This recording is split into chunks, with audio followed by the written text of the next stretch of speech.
The Lamborghini screeched to a stop, right in front of a man everyone else had stepped over. Elijah Carter, billionaire and founder of Carter Systems, threw open the door and stepped onto the pavement, his Italian loafers crunching broken glass near the curb.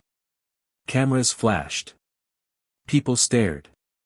But he didn't blink. The old man didn't either. Tattered coat. Torn backpack. A small cardboard sign that simply read, "I'm not invisible." Elijah's voice cracked. "Sir, what did you just say?" The man looked up slowly, eyes foggy with age but sharp beneath the grime. His hands trembled as he adjusted the worn strap on his shoulder. Then, he repeated the words, clearer this time. "I'm your father." Everything around Elijah went silent. The traffic. The crowd. Even the wind. And then came the whisper behind him, an officer's mutter, another con artist trying to scam the rich. But Elijah didn't move. He just stared at the man who looked nothing like the image he'd imagined for decades. But something in those eyes. They held the same fire he saw in the mirror every morning. And he wasn't ready for what was coming next. People started to gather. Some pulled out phones. Others crossed their arms, waiting for drama. Elijah didn't care. He stepped closer, his voice low. "What's your name?" he asked. The old man swallowed. "Jameson. Jameson Carter." Elijah's chest tightened. That name, Jameson, had been scribbled on the corner of a faded envelope he found in his adoptive father's safe just 6 weeks earlier. No last name. No records. Just one grainy black and white photo, a young black man in a navy blue shirt holding a baby wrapped in a white hospital blanket. Elijah had stared at that photo every night since. Now the face was here. Wrinkled. Weathered. Real. But before he could say another word, a voice snapped behind him. "Sir, step away. This man has been loitering here for days," said Officer Lane, a tall woman in a crisp green uniform. She moved between them, arms crossed. "Is he bothering you?" Elijah blinked.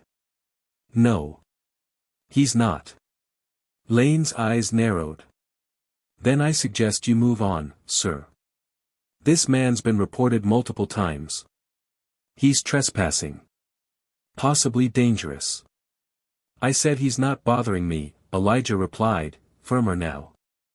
Jameson raised a shaky hand. "Ma'am, I'm not asking for money.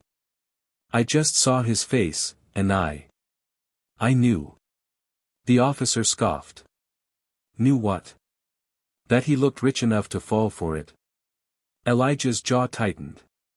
His fingers clenched at his sides. Somewhere behind the crowd, someone whispered, "Why's that old guy calling him his son? Is this a scam?" The words cut deep. Not because they were loud, but because they echoed Elijah's own fears. Could this really be him? He turned to Lane. "You see an old man.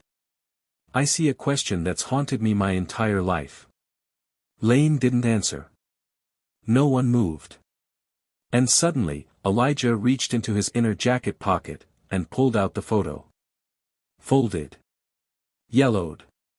Worn at the edges. He held it beside the old man's face. The match wasn't perfect.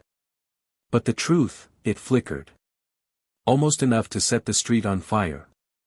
"Sir, we need to clear the area," Officer Lane repeated, her voice sharp now. "You're obstructing traffic, and this man is not allowed here." Elijah didn't budge. His gaze stayed fixed on Jameson.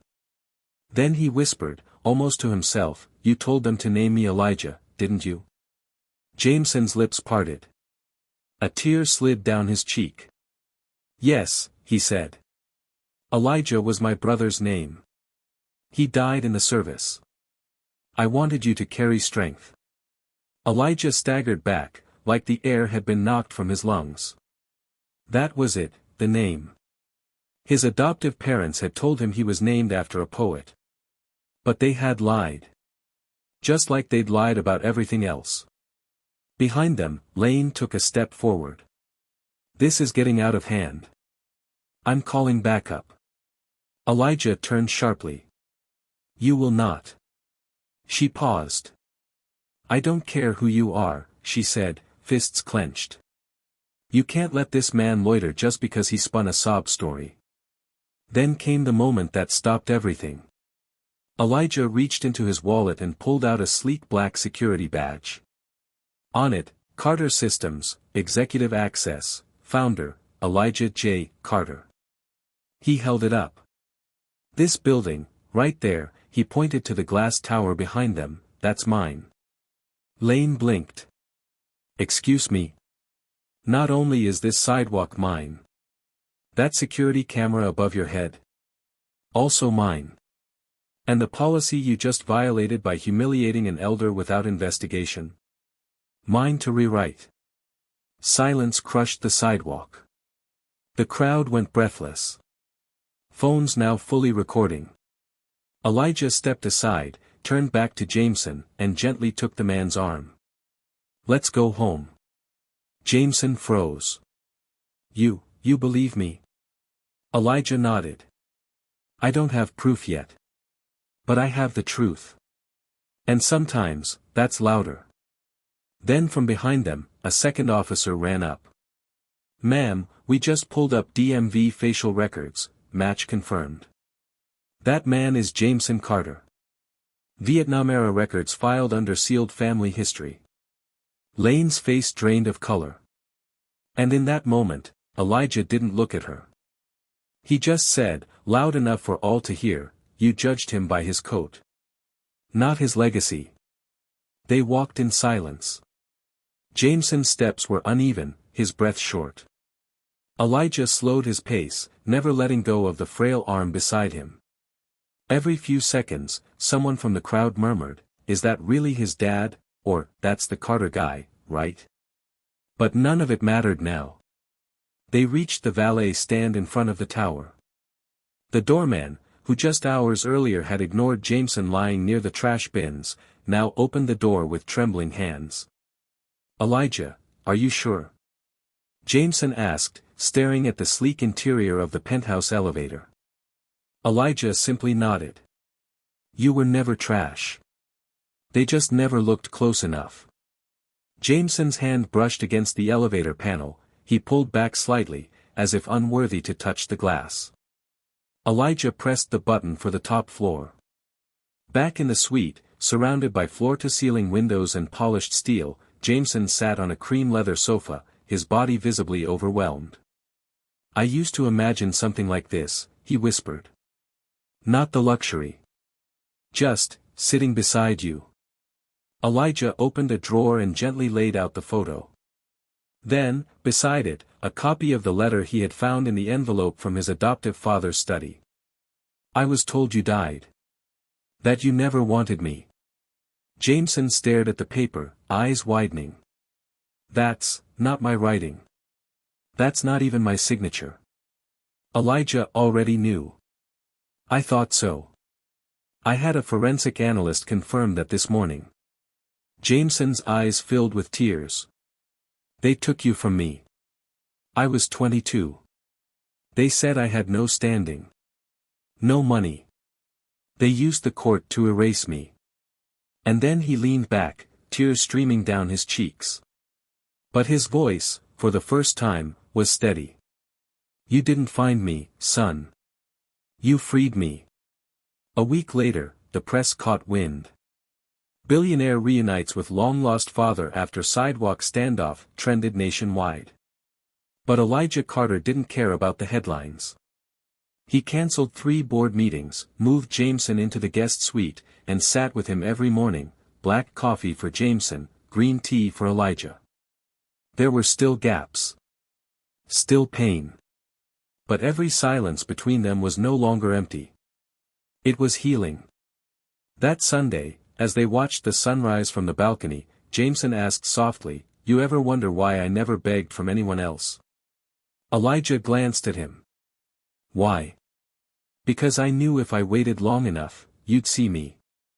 Elijah said nothing. But he didn't flinch. didn't look away.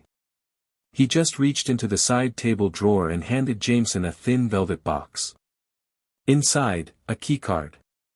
Embossed with the family crest he had designed years ago, never knowing what it truly meant. "You're not a guest here," Elijah said. "You're home." No one spoke. But everyone knew. That night, Jameson hung the photo of himself holding infant Elijah in the hallway, right beside a newer one, Elijah supporting his father as they stepped onto the stage at the company's foundation gala. Two men. One past. One future. One family. And outside, etched in brass on the building's entrance plaque. Carter Systems Headquarters, in honor of Jameson Carter. Some people searched their whole lives for riches, but Elijah found something worth more than all his billions, the truth, and the man who gave him life. In a world quick to judge by appearance, he chose to look deeper. If this story moved you, leave a comment, share your thoughts, and subscribe for more stories that prove dignity and family can rewrite the past. Your voice matters, be part of the change.